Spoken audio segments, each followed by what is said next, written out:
Why is it always so quiet when the world is breaking inside me? Amara whispered into the darkness, her voice almost swallowed by the soft hum of Lagos at night. She rocked Chiamaka gently, each sway a rhythm of survival, each sigh a silent prayer. Her daughter's tiny eyes fluttered shut, lulled not just by the song, but by the unwavering pulse of a heartbeat that had weathered storms before it was ready to beat in this world. The apartment was small, cluttered with the evidence of a life remade. Crib blankets with hand-stitched patterns, textbooks stacked like sentinels, bags of groceries carefully arranged to last until the weekend.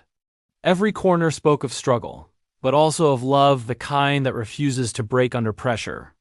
Ngozi had called earlier, voice trembling with sympathy and urgency. "Amara, how do you manage it all? School, work, and raising Chiamaka alone?" Amara had smiled faintly, brushing back a lock of hair. "One lullaby at a time," she said. "One tear at a time." And that was the truth. Nights were the hardest. The city slept obliviously while she wrestled with exhaustion, guilt, and the quiet ache of dreams deferred. She hummed a song her mother had sung to her as a child, soft, ancient, the kind of lullaby that carried stories of survival, courage, and wisdom. "Even when sorrow sings its loudest, the heart must carry hope," her grandmother's voice echoed in her memory. Each note pressed into Chiamaka's tiny chest like a shield, like a promise that life, even when unfair, could still be tender. Outside, the city pulsed with distant horns, laughter, and the occasional cry of a street vendor. Inside, Amara felt both the isolation of single motherhood and the weight of responsibility heavier than any lecture, exam, or late-night job. She had survived Tay's betrayal, the judgmental eyes of campus, and the whispers of strangers, but each day brought a new test. Her phone vibrated quietly on the table. A message from Tay. She ignored it, letting it sit, unopened. "Do you want to talk?" it asked. "I've been thinking." Amara stared at the screen, hand on her stomach. The heartbeat beneath her palm was louder than any words he could send. It reminded her that she had chosen a path defined not by his regret, but by her courage. Tears slipped down her cheek, not from weakness, but from recognition. She was doing what millions of mothers had done before her, singing lullabies through tears. Navigating a world that demanded more than it gave. In that quiet, fragile moment, she realized something profound. The lullabies she sang were not just for Chiamaka.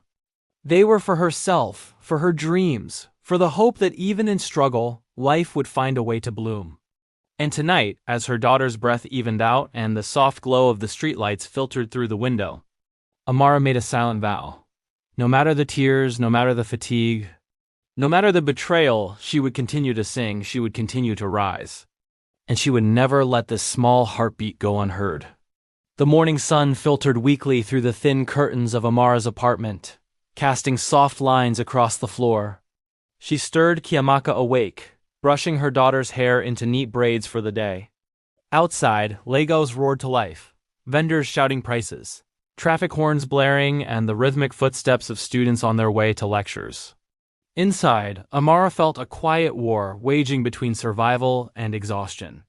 The apartment phone rang. It was the landlord, reminding her of overdue rent. She scribbled a quick note to pay by the end of the week, praying the tutoring money and odd jobs would be enough. Every naira had to stretch farther than it should, and every delay felt like a ticking clock above her head. Later that day, as she navigated the crowded campus market with Chiamaka strapped to her back in a colorful wrapper, whispers followed them like shadows. "Isn't that the girl who had the baby too soon?" One woman muttered. Another student shook her head, lips pressed tight. Amara ignored them, focusing on the small bags of groceries in her hands. She had learned long ago that shame thrived on attention. Even the familiar streets felt heavier now. She passed the fountain where she had once held Tay's hand, remembering the promises that had turned to silence. A flicker of anger surged through her, sharp as a blade, but she pressed it down. There was no room for anger here, not yet. Back in her apartment, Ngozi came by with a small bundle of second-hand clothes for Chiamaka. "You need a break," she said softly. "Even an hour." "Just 1 hour." Amara shook her head, forcing a smile. "I can't, Ngozi. Too much to do, too little time. Every hour I rest, Someone suffers, Chiamaka, the bills, the schoolwork. Ngozi sighed, but didn't argue. Instead, she helped fold the tiny clothes. A silent ally in a world that seemed determined to judge Amara at every turn. That night, after Chiamaka had finally fallen asleep to her soft humming, Amara sat by the window staring at the city lights. A lullaby floated from her lips, trembling but steady. Even when the tears fall, your heart will find its song. Her phone buzzed again. Another message from Tay. I just want to see her. Can I come? Amara's hand lingered on her daughter's chest, feeling that heartbeat that had become her anchor. She thought of every sleepless night, every scolding whisper from neighbors, every moment she had feared she might collapse. And yet here she was, still standing, still singing, still protecting life that was not hers alone, but hers to guard fiercely. She typed a single word into the phone and deleted it twice. Then she left it unanswered. Not out of cruelty, but because she had learned a lesson Tay would never understand. Responsibility is louder than regret, and courage is louder than abandonment. As the city outside pulsed with life, Amara whispered once more to Chiamaka, the world may not understand us yet, but your heartbeat will guide us through every storm. And I will sing through every tear for you, for us, and for the life we will grow together. And somewhere deep in her chest she felt it, a tiny defiant pulse, steady, insistent, and unbroken. It was late afternoon when Amara felt it, the sudden, panicked flutter of Chiamaka's tiny body in her arms. The baby's cheeks were flushed, lips pressed tight, and her breathing came in shallow, rapid gasps. Amara's heart slammed in her chest. Nights of exhaustion, whispered prayers, and lullabies had prepared her for many things, but never this. She dropped everything and sprinted to the nearest clinic, the streets of Lagos blurring around her. Car horns, shouts of vendors, the swirl of pedestrians all faded into a single pulse, fear. Every step reminded her of the fragility of the life she had vowed to protect. The life that had already survived betrayal, neglect, and judgment. At the clinic, the nurse's eyes widened when she saw the baby. She's running a high fever. We need to check her immediately. Amara's hands shook as she held Chiamaka, whispering soft lullabies through tears. She, my love. Breathe, Mama is here. I will not let anything harm you. The words were fragile yet determined, a thread of hope in the whirlwind of panic. Hours passed in sterile white corridors. Tests, monitors, whispered consultations. Amara's mind raced with every what if, every memory of the months she had spent protecting Chiamaka alone. She thought of Tay, who had abandoned responsibility, who had left her to navigate life's storms without him. She realized then that strength was not something you inherited. It was something you forged in moments like this. Finally, the doctor emerged, exhaustion etched into his face. She's stable now. A high fever, likely from an infection, but we caught it early. She recovered with rest and fluids. Amara's knees gave out and she sank into the nearest chair, clutching Chiamaka to her chest. Tears streamed freely now, no longer restrained. The lullabies had carried them through her voice, her heartbeat, her unwavering love. That night, back in their apartment, she rocked Chiamaka under the dim glow of a single lamp. The city outside seemed quieter now, respectful perhaps, as if Lagos itself acknowledged the courage it had witnessed. Amara sang softly, not just to soothe her child, but to remind herself. They had survived the storm, together. Ngozi came by later, eyes wide with worry. I don't know how you do it, she said. I would have crumbled. Amara smiled through exhaustion. I thought I would too. But then I realized, we don't get to crumble. Not when someone depends on us completely. Not when life's heartbeat is literally in our hands. As she settled Chiamaka into bed, Amara felt a quiet, profound shift. The fear that had followed her for months was still there, but it no longer ruled her. She understood in the marrow of her bones that motherhood was not about being ready, it was about rising to every storm, even when tears fell like rain. And in that quiet, tender night, the lullabies continued soft, resilient, unbroken. Every note was a promise, to protect, to nurture, to endure. The week after Chiamaka's fever passed, Amara felt the exhaustion settling deeper into her bones. Nights of rocking, humming lullabies through tears, and juggling schoolwork had left her ragged. Yet something had shifted, a quiet confidence, a subtle spark of resilience she hadn't known she possessed. It was during a visit to the local library that she noticed Mrs. Okafor, the retired schoolteacher who ran a small mentorship program for young mothers in the neighborhood. Her eyes, sharp yet kind, lingered on Amara as she helped Chiamaka navigate the rows of picture books. "You seem burdened," Mrs. Okafor said softly, approaching her. "But I see strength too. Strength that has been tempered in fire." Amara hesitated, unsure if anyone could truly understand the storm she had weathered. But something about Mrs. Okafor's presence, the calm patience, the gentle curiosity made her words safe to hear. I'm managing," Amara replied cautiously. "Some days it feels like surviving, not living." Mrs. Okafor smiled knowingly. But survival is a form of mastery. And mastery is born from moments just like this. Your mother must have sung to you as she sings to your daughter now, yes?" Amara nodded, memories of lullabies from her childhood surfacing. Her grandmother's voice, soft yet commanding, had once echoed in the night. "Even when sorrow sings its loudest, your heart must carry hope." She realized that the same wisdom had guided her now. Over the next weeks, Mrs. Okafor became a quiet guide. She introduced Amara to other young mothers, organized small community gatherings, and shared practical tips to balance school, work, and childcare. These sessions, filled with laughter, tears, and stories of resilience, reminded Amara that she was not alone and that collective wisdom could amplify courage. One evening, Ngozi arrived with news of a small scholarship opportunity, perfect for young mothers. Amara's hands trembled as she read the application, the possibility shimmering like sunlight through storm clouds. For the first time in months, the weight of the world seemed lighter, not because it had lessened, but because she now had allies who believed in her. That night she hummed a new lullaby to Chiamaka, weaving together her grandmother's old verses with words of hope and courage she had learned from Mrs. Okafor. "Sleep well." "My love," she whispered, tears sliding down her cheeks. "The world may test us, but we will rise. Together, always." In the quiet hours, Amara felt something profound settle in her chest. Motherhood had brought her sorrow, but it had also brought clarity, life's heartbeat. Fragile yet insistent, demanded courage, community, and love. And through every tear, every sleepless night, she had discovered the extraordinary strength that ordinary women carried. The same strength sung through lullabies across generations. Even as Lagos throbbed with its usual rhythm outside, inside that small apartment, Amara understood a truth echoed in every African folktale she had grown up with. Life rewards the brave, even before readiness comes. And sometimes help arrives from the most unexpected places. It was a humid Lagos afternoon when Tay appeared at the edge of the small community center where Amara had taken Chiamaka. He stood there, hands in his pockets, eyes darting nervously between the mothers who greeted Amara warmly and the child in her arms. The months of absence had done nothing to soften the weight of his regret, yet nothing had prepared him for the strength radiating from her. Amara noticed him immediately, though she did not move.